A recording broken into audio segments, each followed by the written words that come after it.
आप सभी साथियों का मेरे YouTube चैनल बनो shining star English with CM Lodha में मोस्ट वेलकम, बहुत बहुत स्वागत है। साथियों, आज का हमारा जो टॉपिक है डोमेस्टिक प्रोनाउन के बारे में है, संकेतवाचक सर्वनाम के बारे में आज हम लोग संकेत चर्चा करने वाले हैं।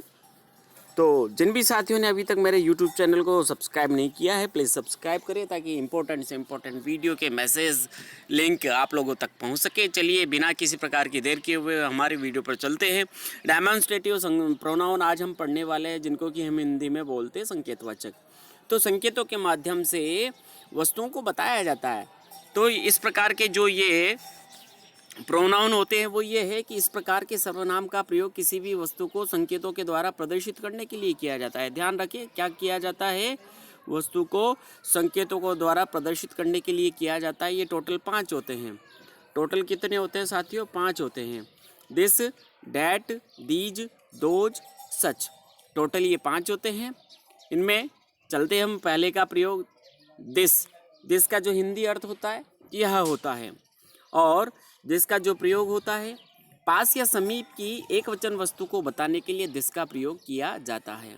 ध्यान रखें, दिस के बाद तुरंत हेल्पिंग वर्ब का प्रयोग किया जाता है। जैसे कि देखेंगे आप, this is a cat, this is a man. दूसरा है डैट।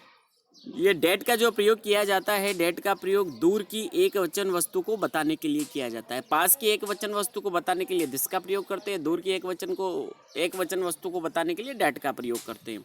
जैसे कि that is a thief, that is a book, that is a thief, इस प्रकार से। तीसरा है साथियों आपका, पास की बहुवचन वस्तुओं को बताने के लिए दीज का प्रयोग किया जाता है। दीज का हिंदी अर्थ होता है ये। तो बहुवचन वस्तुओं को बताने के लिए दीज का प्रयोग किया जाता है। जैसे कि आप देखेंगे, दीज आर काउज। तो यहाँ पर हमने बहुत सारी गाय हैं तो हमने दीज का प्रयोग किया। उसी प्रकार यहाँ पर बुक्स है पास में रखी हुई है तो हमने दीज का प्रयोग किया। चौथा है आपका दोज।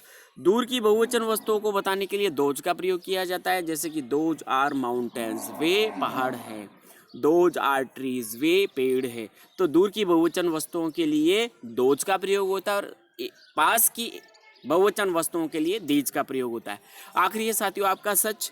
इसका प्रयोग एक वचन बहुवचन दोनों वस्तुओं के लिए, दोनों प्रकार की वस्तुओं के लिए किया जाता है। देखेंगे आप, such is your responsibility to keep secret. यहाँ पर योर रेस्पॉन्सिबिलिटी एक वचन के लिए यहाँ पर सच का प्रयोग हुआ है। दूसरे में देखेंगे criminals are restricted such by law. तो यहाँ देखेंगे क्रिमिनल्स के लिए यहाँ पर सच का प्रयोग हुआ है, जो कि बहुवचन है। इस प्रकार से ये total this, that, these, those और सच टोटल आपके 5 डेमोन्स्ट्रेटिव प्रोनाउन हो जाते हैं। आपकी एक छोटी सी यहाँ 5 क्वेश्चंस की एक एक्सरसाइज है, इसको हम सॉल्व करने का प्रयास करते हैं साथियों। देखेंगे, this is a prize from my uncle. पास की एक वचन वस्तु को बताने के लिए दिस का प्रयोग यहाँ पर किया जाएगा। दिस इज ए प्राइज, यह एक उपहार है, फ्रॉम माई अंकल, मेरे चाचा के द्वारा दिया हुआ या चाचा से दिया हुआ। देखेंगे दूसरा है, बोथ बुक्स आर गुड। दोनों ही पुस्तकें अच्छी है, but this is better than that. तो यहाँ पहले में आपका दिस का प्रयोग होगा। पहला जो ये रिक्त स्थान है दिस का प्रयोग होगा, और दूसरा जो रिक्त स्थान है उस दूसरे रिक्त स्थान में साथियों डैट का प्रयोग होगा।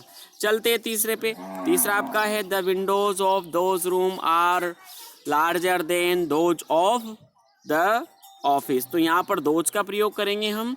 तो दोज का प्रयोग जो किया जा रहा है साथियों विंडोज़ के लिए किया जा रहा है, और यहाँ पर ऑफिस और रूम में एक कंपैरिजन किया जा रहा है। तो बहुवचन है और दूर की वस्तुएं हैं, इसलिए यहाँ पर हमने दोज का प्रयोग किया।